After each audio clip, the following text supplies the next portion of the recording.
Bonsoir à toutes et à tous, heureux de vous retrouver pour la tranche info en direct sur votre antenne Canal 10 Télévision avec au programme de cette soirée Info 10, l'actualité locale et régionale, suivi du focus, une heure de débrief sur l'actu et en troisième partie à 20h vous retrouverez Yvelisse Boissé pour ses politiques. Elle recevra justement le successeur de Joël Beaugendre à la tête de la mairie de Capesterre-Belle-Eau, en l'occurrence Jean-Philippe Courtois, mais pour l'instant place à l'info.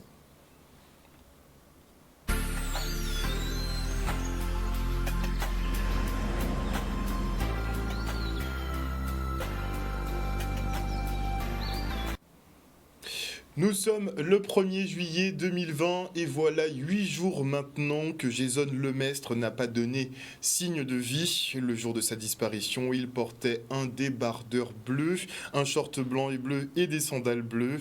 Le jeune homme de 24 ans mesure 1,85 m, porte des tresses et a les yeux marrons. Et si vous avez une quelconque information, contactez la gendarmerie de Port-Louis ou la police municipale aux numéros qui sont indiqués sur cet avis.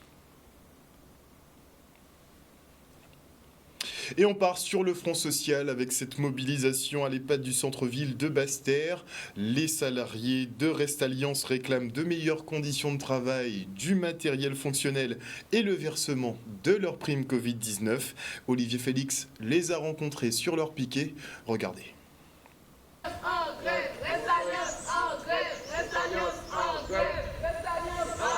On termine une grève aujourd'hui pour démontrer que la société Restalliance, en fait, il y a des dysfonctionnements qui ne vont pas et ça fait longtemps que ça dure. Ça fait plus de 3 ans. Donc on a lancé un petit rappel il y a plus d'1 an et demi. Et bon, on attend toujours du matériel. Il y a par exemple les primes aussi qui sont arrivées avec le Covid-19. Donc on s'est fait entendre par des emails et tout, mais on a des sortes de réponses, on va dire, qu'on nous envoie balader un peu. Donc là, on fait grève pour protester parce que nous, c'est des travailleurs, on est jeunes, on a, je pense, un avenir. Donc nous avons montré qu'il faut nous marquer le coup. Là, on a un responsable qui est arrivé de Martinique. Donc on va voir ce qu'il nous dit. Bon, il ne nous a pas encore reçus, donc nous allons attendre. Nous ni des cuisiniers. Il n'y a pas ni du matériel qui a tombé en panne. Ça fait plus de 6 mois qu'une sauteuse est en panne. Il y a ni manger à faire au moins pour plus de 150 personnes. Ça n'est pas évident, c'est un petit canari qu'on nous a dit. Nous sommes des professionnels, nous pas des chokers de la cuisine. Donc ranger matériel à mon là et voilà quoi. Avec 4268 cas confirmés et 16 personnes décédées du coronavirus, les Guyanais sont dépassés par l'épidémie qui progresse rapidement. Rien qu'aujourd'hui, 230 nouveaux cas ont été enregistrés. Alors pour leur prêter main forte, notre département a accepté de recevoir des patients. Mais êtes-vous pour ou contre ce coup de main? Les réponses dans ce micro-trottoir de Michel Depape. Pas ni bon ni mauvais, mais il n'y a pas assez de structures là-bas pour les accueillir. Ça c'est un risque aussi, ils vont transmettre le virus et tout ça. Bon, s'il n'y a pas assez de structures là-bas, bon, comme c'était un territoire français, bon, je ne sais pas, peut-être c'est faisable, parce que nous sommes tous concernés. Nous sommes tous concernés et bon. Il ne faut pas être trop égoïste parce que, bon, même il n'y a pas grand cas ici, c'est partout, c'est général. Alors il faut être solidaire pour aider les uns et les autres. Alors, on n'a pas d'hôpital. On ne peut même pas subvenir à nos besoins. Donc, imaginons pour les autres. Ben non, c'est pas possible. Eh bien, je trouve que c'est une bonne chose dès que c'est bien encadré. Si c'est bien encadré, ça va. Mais on ne peut pas les laisser dans la souffrance parce que l'épidémie monte à vue d'œil. Donc, il faudrait faire quelque chose pour les aider. Donc, ce serait bien, justement, qu'ils viennent en Guadeloupe. Comme ça, ils auront de meilleurs soins. Et comme ça, ça pourra aller mieux pour eux. C'est bien, oui et non. De un, ça fait qu'on aide quand même. C'est déjà une bonne phase, on fait un bon truc. Mais on les accueille ici, donc c'est possible aussi que certains repartent avec le Covid-19 et l'exposent aux gens qui sont d'ici qui ne l'ont pas. C'est inadmissible, hein. Vraiment inadmissible. Vu les retombées, vu les conclusions, moi j'estime qu'on ne devrait absolument pas les accueillir, les mettre en confinement, ça devrait se passer autrement. Oui, malgré le fait qu'on les aide, pourquoi faut-il qu'ils viennent? Non, je pense qu'on n'a peut-être pas le choix. Vous savez, vu les circonstances, parce que là je retourne vraiment, hein, vu les circonstances, que peut-on faire? Est-ce qu'on les laisse mourir et dire qu'on met la barrière? Je pense qu'on devrait prendre des précautions extrêmes, aménager la situation vraiment, parce qu'ils savent le faire. Moi je suis infirmière, hein, donc voilà. Et oui, on n'a pas le choix, il faut faire quelque chose, vraiment. Il y a de l'espace et les moyens, nous les avons les moyens, hein, au point de vue de l'argent. Il aurait été beaucoup plus judicieux de faire un aménagement convenable et correct pour pouvoir les garder là-bas. Il vaut mieux que ça soit le CHU qu'ils sont dans la nature. C'est un fait. Au moins le CHU, ils sont pris en charge, au moins il y a un suivi, il y a quelque chose. Or si toutefois on ne les prenait pas en charge, ils seraient venus comme les personnes de la métropole. C'est-à-dire ils seront venus, ils vont être en quarantaine, mais ils peuvent être dans la nature. Donc pour moi, je pense que c'est positivement parlant qu'ils ont pris cette initiative-là. Ben, je pense, parce qu'à un moment, il faut bien une des îles les aide. Donc Martinique, je pense qu'ils sont déjà assez submergés. Voilà, donc si chaque personne fait un petit peu, ben, peut-être qu'on va avancer à vaincre cette maladie. Écoutez, c'est une bonne chose parce que de toute façon, tout être humain doit être soigné, alors que s'il n'y a pas de place d'un côté, il faut le prendre de l'autre côté, ça c'est très bien.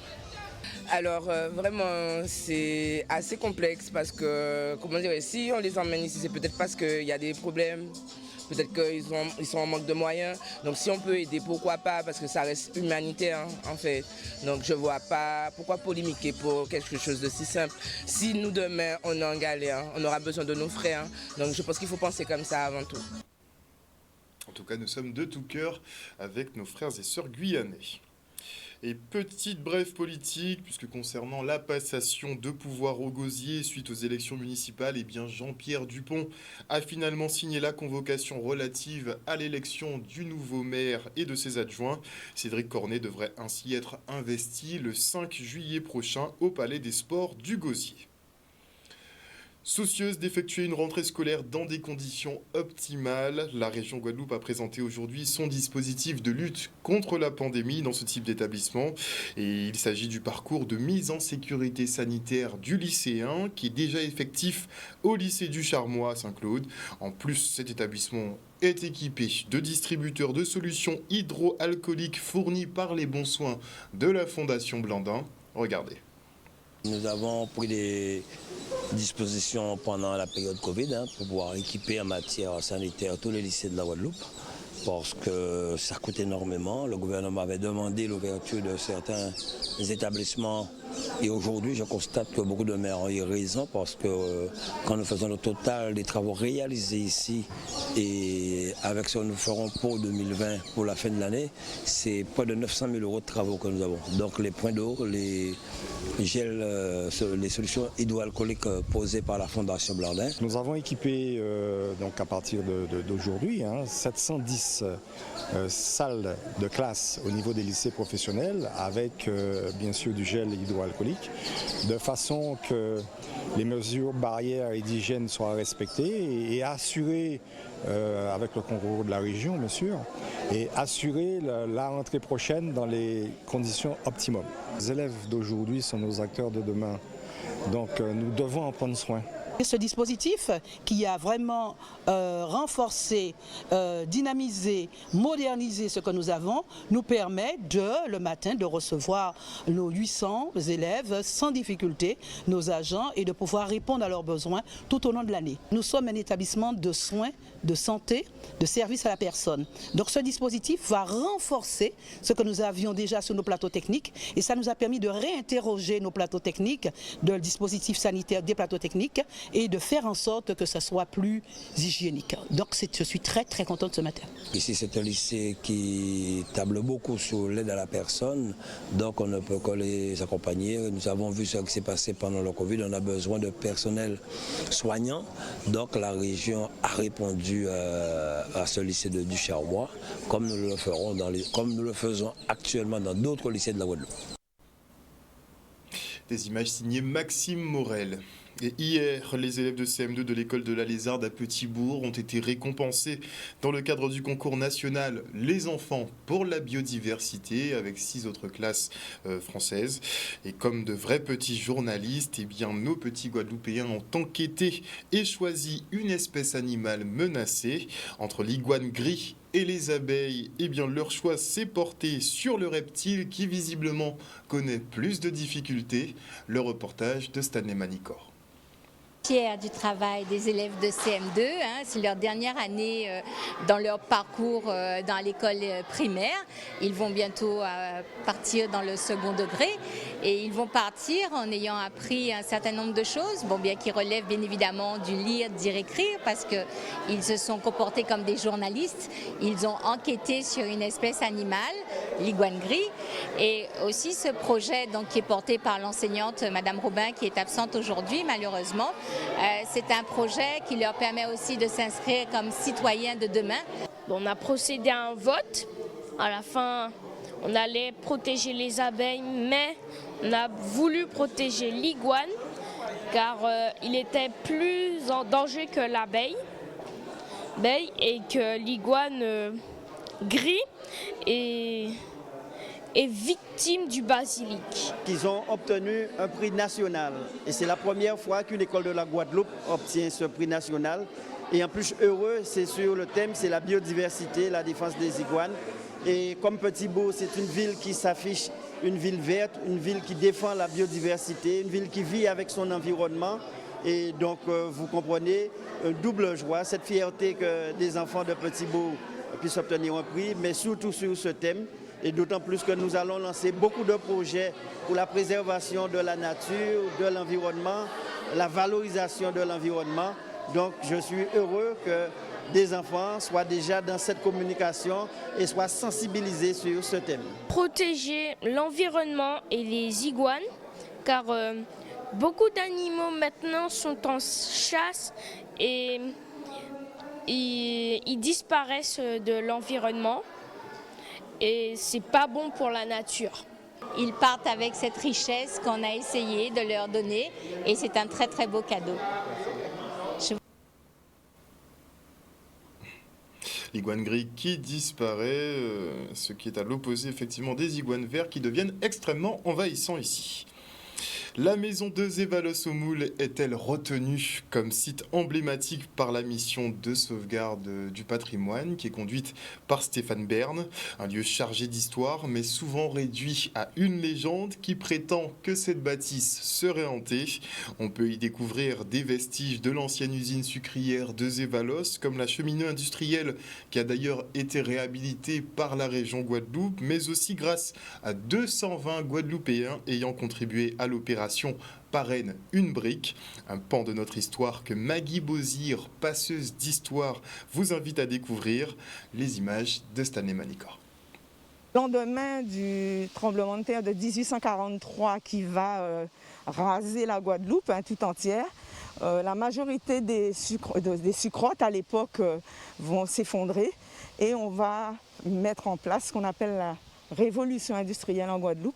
Et c'est un industriel français qui va, on va dire, travailler, venir monter pratiquement toutes les usines centrales en Guadeloupe. Et Zévalos fait partie des premières usines centrales de Guadeloupe créées en 1844. Il reste certaines petites choses que je vais vous montrer, que nous allons découvrir. Les premiers propriétaires de ce site, ce sont les Van Schalkwyk, les descendants des Hollandais, qui sont arrivés en 1654, au moment où Charles Well de Petit-Pré était propriétaire de la Guadeloupe. Et ils vont s'allier aux deux Parisis de Zévalos, qui viennent du Cateau-Cambrésis. Le premier s'appelle Hector de Parisis de Zévalos. Il est arrivé en Guadeloupe en 1743 en tant que militaire à Saint-François. Et il va épouser une Renée Adélaïde Van Schalkwyk, une riche veuve, propriétaire d'habitation. Et après, ce site de habitation Van Schalkwyk, habitation Saint-Quentin, va devenir Zévalos. Donc 60 mètres de profondeur. On sait que ce puits a été utilisé pour irriguer les champs de canne à sucre, puisque c'est la famille des Pointes qui deviendra propriétaire au début du XXe siècle. On aurait noyé des esclaves là-dedans, ce n'est pas vrai.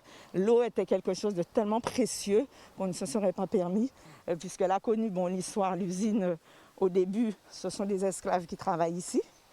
Et puis après, 1848, l'abolition de l'esclavage, vous savez, on va parler de cultivateurs. Ça nous fait chaud au cœur, surtout que nous avons reçu la visite du ministre. On n'y croyait pas trop, mais bon, nous avons eu des gens qui ont cru, à Zevallos, à la réhabilitation de ce lieu. Nous avons réussi à avoir le concours de la fondation Stéphane Bern.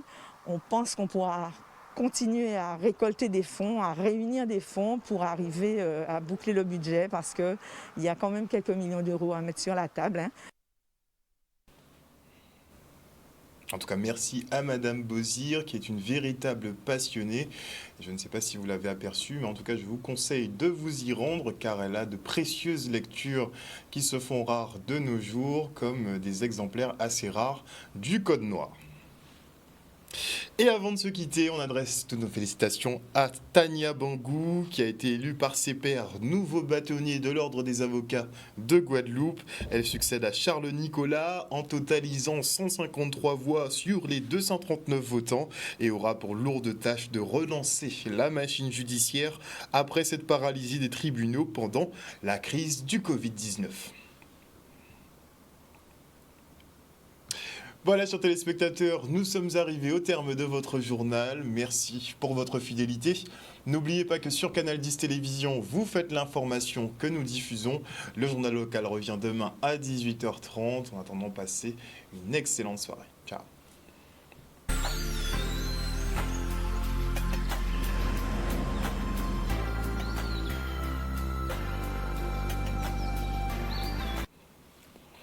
À venir sur Canal 10, eh bien, le Focus. Techniquement, on devait recevoir aujourd'hui Cédric Cornet, mais finalement, l'histoire de la passation a été réglée. Donc, il restera se reposer vu que visiblement, il a assez mal à la tête.